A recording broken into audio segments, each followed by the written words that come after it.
아무튼 그 나간중은 이런 역사의 흐름에서 덕의 유비하고 다른 희대의 악역을 이제 조조로 등장을 아주 멋있게 시켜줘요. 여기서 이제 황건 파제를 죽였던 전쟁이 끝나고 나서 날이 밝도록 적군을 죽이니 장량과 장보가 패잔병을 이끌고 길을 뚫어 달아났대요. 그리고 앞서 기록에서 보면 장량은 노식이 가두리 양식하고 있었다 그랬잖아요. 이렇게 막 포위해서 막 집중하고 있었잖아요. 그리고 장보도 그 당시에 기주에 있었어요. 그러니까 제가 계속 얘기 드리지만 나간중은 역시 뻥쟁이에요. 아무튼 없었던 게 글로 도망갔대요. 그리고 그때 한 무리의 군마가 나타나는데 모두 붉은 길을 들고 가까이 다가와서 가는 길을 끊었대요. 그러니까 황보승이랑 주준이 이제 이렇게 오니까 이제 탁 하고 멋있게 이제 등장한 거야. 이제 붉은 길을 딱 들고. 그 선두의 선 장수가 키가 7척이요 가르난 눈에 긴 수염이고 벼슬은 기도이고 패국 초연 사람으로 성은 조요 이름은 조이며 자는 맹덕이었다. 조조의 아버지는 조승인데 본래의 성은 하우시였다. 여기서 이제 조조가 이제 딱 등장을 했어요. 근데 조조의 아버지가 하우시였다는 설과 아니라는 설이 있는데 저는 하우시가 아니었다라고 하는 설 쪽을 봐요. 왜냐면 이렇게 되면 문제가 되는 게 뭐냐면 나중에 조조는 하우돈하고 사돈이 되거든요. 조비가 나중에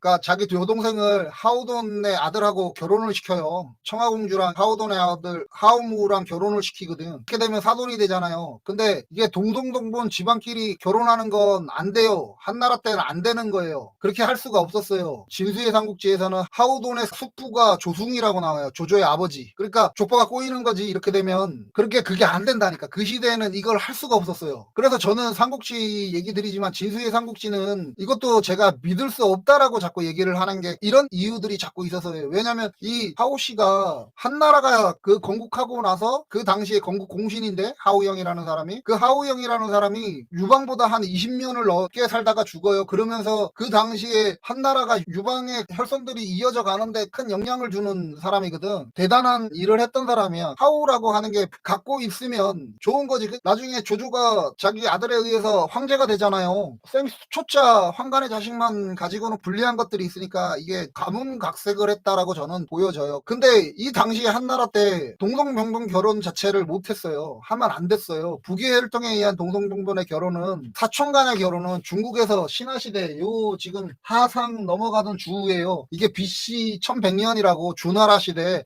시대부터 엄격하게 금지하고 있었어요. 그리고 유학이 한나라는 유학의 국가예요. 제가 계속 그래서 한나라에 대한 걸 얘기하면서 한족이랑 유학을 자꾸 얘기 드릴 수밖에 없는 게 한족이랑 유학은 한나라에서 뗄 수가 없는 관계라는 거지. 그러니까 얘네들의 전통성이라니까. 근데 그 유학의 지배 모델이 됐던 한나라에서는 동성몽본의 결혼이 안 돼요. 그러니까 사촌 간의 결혼이 안 된다고. 근데 이걸 했다? 이게 어느 정도냐면 명나라에서 이제 한족이랑 유학을 되게 또 강하게 막 하거든. 그때 이제 대명률이를 뭐 만들어갖고 저걸 해요. 근데 우리는 고려조 이후부터 느슨한 형태로 혈족 중에서 친척 간에 결혼을 했었거든. 그 당시에. 그걸 보면서 명나라에서 그 얘기를 했단 말이지. 이 기록에 나와 있는 거거든. 이래서 조선은 역시 오랑캐다라고 했다고 말이지. 그러니까 아버지의 혈족이랑 어떻게 결혼을 하겠어요. 손주 때에서 결혼을 하겠어. 안 된다니까. 근데 이 결혼을 하거든요. 하우돈의 그 아들이랑 조조의 딸이. 그러니까 하우씨가 아니었다라고 하는 게 맞아요. 근데 진수의 삼국지나 아니면 그 뒤에서 하우씨라고 봐요. 당장에 하우돈의 아들이랑 결혼을 했다 그랬잖아요. 그 하우돈도 삼국지연의에서 뭐 성봉에서 막 싸우는 맹장 같은 그런 역할이지 실제로는 되게 꼼꼼한 성격이에요. 그래서 장군이기도 하지만 실질적으로 전투에 나가서 그러는 개념이 아니라 후방 안정화를 시킨다거나 보급이나 이런 것들을 많이 했던 장수예요. 하우돈의 일화에서 보면 스승을 욕하는 자를 때려 죽였다라고 하는 일화가 있어요. 그런데 조조의 딸이랑 어떻게 하우돈의 아들이랑 결혼을 하겠어? 그러면은 하우돈이 그걸 인정을 했겠냐고. 만약에 조조가 하우씨였다라고 하면 그 유학자들이 가만히 안 있었을 거라는 거지.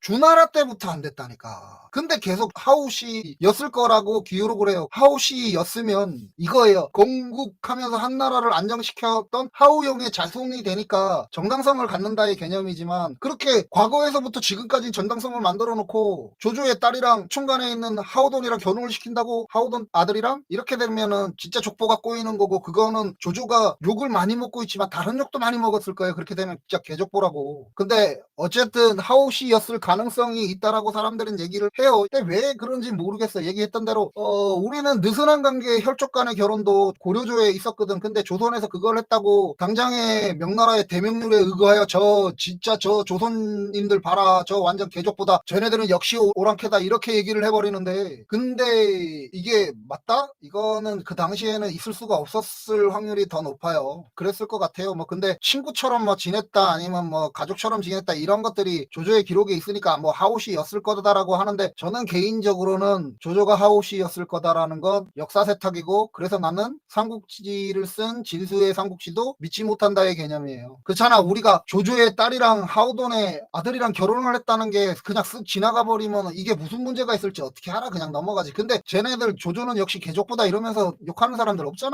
없었잖아 지금까지 역사에서. 어쨌든 그렇습니다. 그리고 조조는 얘기했던 대로 어린 나이 때는 무렵애들을 모아서 마을에 있는 그 기반 도시에서 무렵애들을 모아갖고 사람도 많이 죽이고 다니고 그랬다 그래요. 그리고 조조가 기도이라고 나오잖아요. 근데 저 당시에 대략 조조가 한 30세 정도였대요. 근데 기도이가 녹봉이 대략 한 2천석을 받는 직위였는데, 이 정도 2천석을 받는 직이면 어느 정도냐면 태수예요. 그게 대략 녹봉을 한 2천석 정도 받았대요. 그러니까 기도이가 절대 낮은 게 아니죠. 아까 전에 북좌 그 뭐 우중령장에서 나갔잖아요. 뭐 노식이랑 저기 황보승이랑 그 다음에 주준이 이렇게 나가잖아요. 그 중령장이랑 같은 급에 있는 군대에서의 레벨이에요. 30대에 기도이를 했어 조조는. 근데 나간중이는 삼국지연이 이전 장에서 유비를 얘기했잖아요. 그 대략 28세의 유비는 당대의 대단한 인물이었던 노숙의 문화에서 수확한 백수였다. 물론 이렇게 단순 비교할 수는 없어요. 아까 얘기했던 대로 조조는 다이아몬드 수조를 타고 나서 이 뒤에서 이제 다시 얘기할 거예요. 아무튼 중상시 조등의 양자가 되었기 때문에 그래서 성을 조씨로 하였다. 아까 하오씨는 저는 아닐 거라고 얘기 드렸죠. 물론 이제 하오씨라고 보고 있어요. 많은 데서 하오씨라고 보고 있어요. 근데 조금만 생각해 보면 저 당시에 유학자들이 어느 정도까지 그러니까 고리타분했는지를 상상해 보면 그런 개족보를 절대 인정하지 않는다는 거죠. 저는 그렇게 봐요. 어쨌든 유학의 반대적인 부분들을 자꾸 얘기하고 있으니까 제가 이 얘기 드리는 거고요.